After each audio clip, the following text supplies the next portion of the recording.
and I have this and I have that. But, you know, that's not going to help you when you have to leave this body and stand before Śrīla Prabhupāda and account for yourself. That what did you do with this life? Why did you break your promise? You're going to have to explain that to Śrīla Prabhupāda. Because if you took initiation from Śrīla Prabhupāda, he's still maintaining his promise to you, but you haven't maintained your promise to him. So I have to say to all my God brothers that if you're not preaching,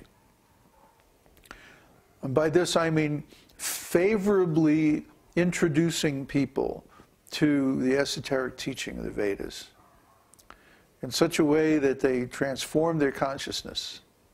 If you're not doing that, you know, then you have broken your promise to Śrīla Prabhupada. Even if you are yourself practicing strictly, which if you're not preaching, I doubt that you would practice strictly. This is another point. Once we come to represent the instructions of the scriptures to others,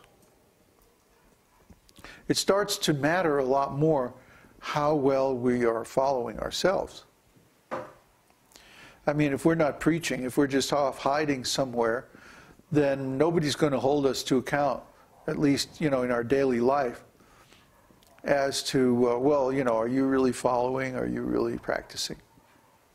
But if we're representing this teaching to others, and we aren't practicing it ourselves, you know, if we have the odd lunch down at the fast food place downtown, or if we, you know, have the odd funny cigarette with the boys down in the basement, or, you know, if we have the odd girlfriend or boyfriend and, you know, have a little date once in a while, or, you know, if we go do some gambling or some funny business practices, then, you know, nobody's really going to care unless we're preaching. Then all of a sudden, people really start to care. How are you going to preach if you're not doing it yourself? How are you going to teach others if you're not following the example? Like Śrīla Prabhupāda used to say, how can you teach someone not to smoke if you yourself are smoking? I remember one time I went to this Ayurvedic doctor, and he was saying, you should take only raw vegetables. That's all you should eat, just raw vegetables. And I'm like, what are you cooking? Oh, it's just chicken. But you should eat raw vegetables.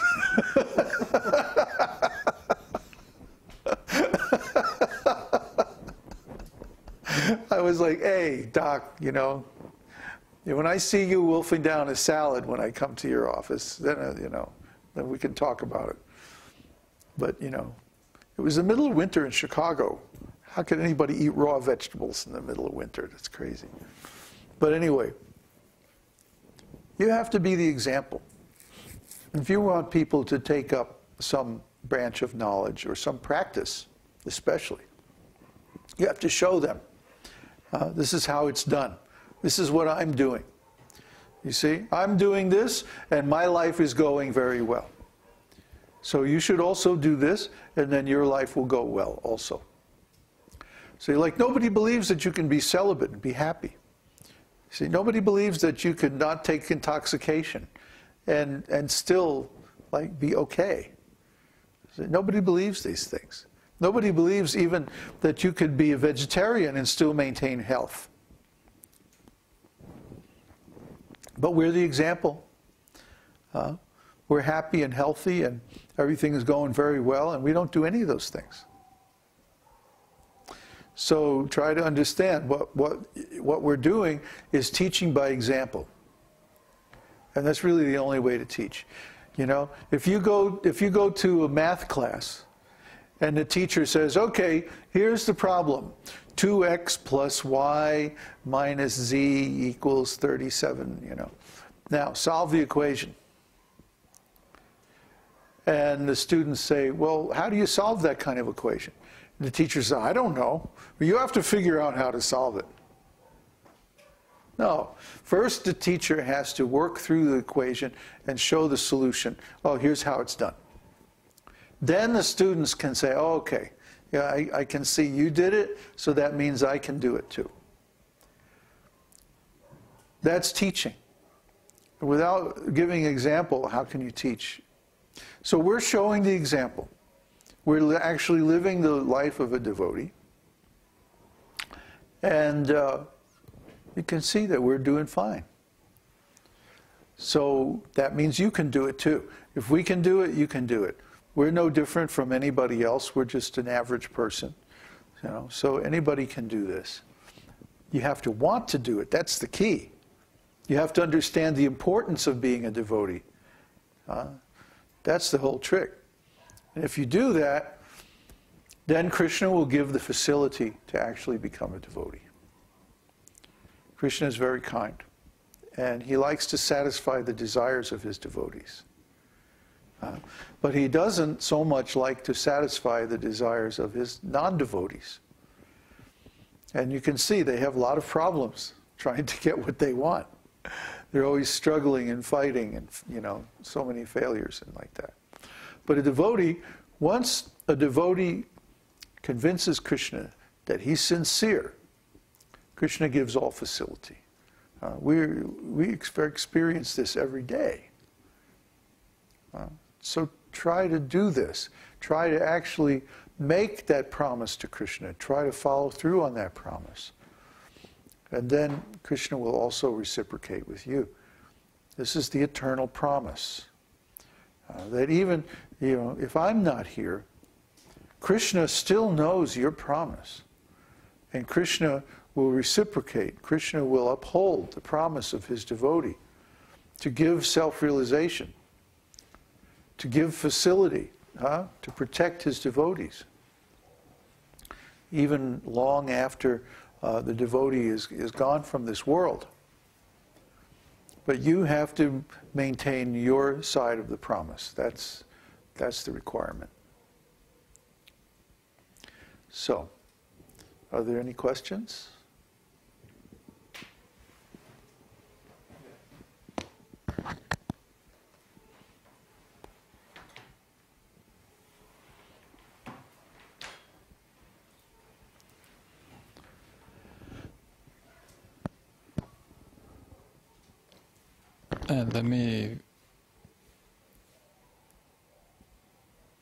Let me go back and read.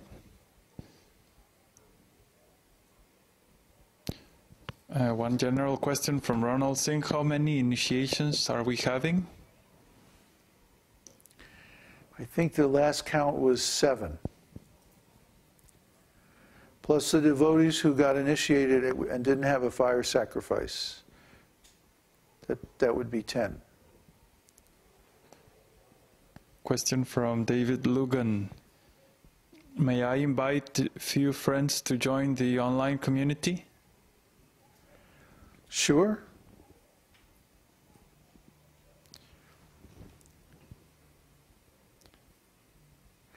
You know, the best thing is that they look over the regular site first. You know, the front part of the site, the way we set up the site is like that for a reason. And the reason is we want people to go through the introductory material before they come into the community part of the site.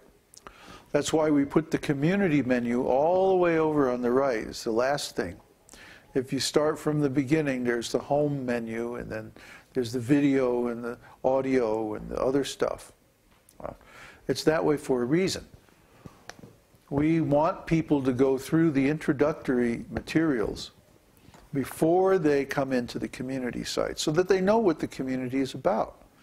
Because if they just come in and then, you know, they're trying to figure out what's going on, what are these people up to, they're going to be like totally confused. So if these people are new, make sure they go through our introductory seminar and the 2012 seminar, and maybe Secrets of the Soul and Ishopanishad and like that, before they actually come to the community site. That way they'll know what's going on.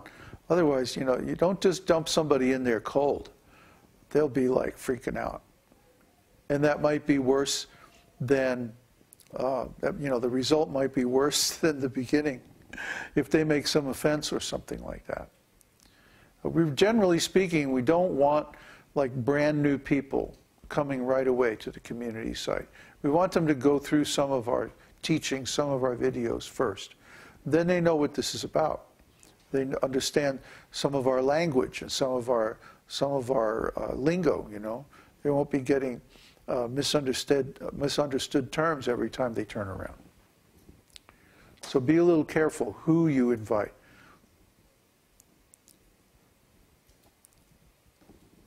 Question from Prasad. Pardon me if it's offensive to ask about personal realization. Can you please share more